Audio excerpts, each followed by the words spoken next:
আমরা ইন্টারনেট বন্ধ করতে বাধ্য হই। 4G আমরা কিছুটা কমিয়ে 2Gতে নিয়ে আসলাম। কেন নিয়ে আসলাম? কখনো ইন্টারনেট শাটডাউন হয়নি।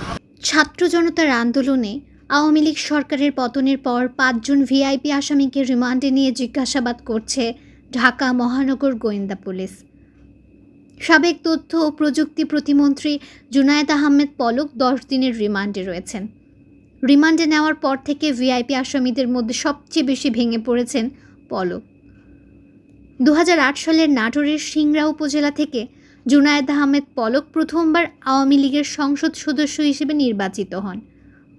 এলাকার আওয়ামী লীগ নেতা ও ব্যবসায়ীদের কাছ থেকে টাকা ধার নিয়ে করেন নির্বাচন। নির্বাচনী হলফনামায় লিখেন 15 শতক কৃষি জমি, ব্যাংকে 50,000 টাকা এবং 60,000 টাকার আসবাবপত্র রয়েছে তার। এরপর তথ্য প্রযুক্তি প্রতিমন্ত্রী হয়ে আলাদিনের চেরাগ পেয়ে যান পলক। সাবেক প্রধানমন্ত্রী শেখ হাসিনার ছেলে সজীব ওয়াজেদ জয় ছিলেন প্রধানমন্ত্রীর তথ্য ও প্রযুক্তি উপদেষ্টা। তাই জয়ের সঙ্গে ঘনিষ্ঠ হওয়ার সুযোগ পান পলক। সেই সুযোগ কাজে লাগিয়ে হয়ে ওঠেন স্বেচ্ছাচারী। 5 আগস্ট শেখ হাসিনা সরকারের পতনের পর আত্মগোপনে চলে যান পলক। গত বুধবার রাতে তাকে গ্রেফতার করা হয়েছে। ঢাকা মেট্রোপলিটন পুলিশের খিলখ্যাত থানার নিকুঞ্জ আবাসিক এলাকা থেকে আত্মগোপনে থাকা অবস্থায় তাকে গ্রেফতার করেন পুলিশ। রাজধানীর নিউ মার্কেট ও পল্টন থানার পৃথক 2টি হত্যা মামলায় ভিআইপি 5 জনের গ্রেফতারের পর রিমান্ডে নেওয়া হয়।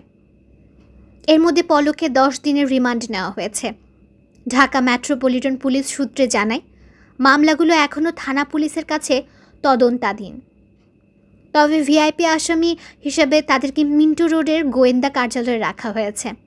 সেখানে তদন্ত কর্মকর্তা সহ ডিএমপির ঊর্ধ্বতন কর্মকর্তারা তাদের জিজ্ঞাসাবাদ করছেন। তদন্ত সংশ্লিষ্ট একটা সূত্র জানায়, গ্রেফতারের পর থেকে বেশিরভাগ সময় কান্নাকাটি করছেন জুনায়েদ আহমেদ পলক। ইন্টারনেট শাটডাউনের বিষয়ে তিনি তার দায় অস্বীকার করেছেন। তার ভাষ্য, প্রতিমন্ত্রী হলেও ইন্টারনেট বন্ধ করার ক্ষেত্রে তার একক কোনো সিদ্ধান্ত ছিল না।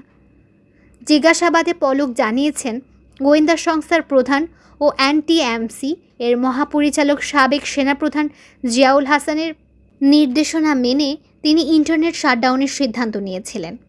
এছাড়া ইন্টারনেট শাটডাউনের ক্ষেত্রে সাবেক প্রধানমন্ত্রী শেখ হাসিনার নির্দেশনাও ছিল। জিজ্ঞাসাবাদকালীন সূত্রের দাবি, ভিআইপি আসামিদের মধ্যে সবচেয়ে বেশি ভেঙে পড়েছেন জুনায়েদ আহমেদ পলক। এত দ্রুত সরকারের পতন হতে পারে তা তিনি কল্পনাও করতে পারেননি। যদিও একদিন আগে স্ত্রী সন্তানদের বিদেশে পাঠিয়ে দেওয়ার কথা তিনি স্বীকার করেছেন। পলকের ভাষ্য চাইলে তিনিও দেশ ছেড়ে পালাতে পারতেন। তবে শেখ হাসিনার সাথে বেইমানি করা হবে বলে পালাননি জুনায়েদ আহমেদ পলক।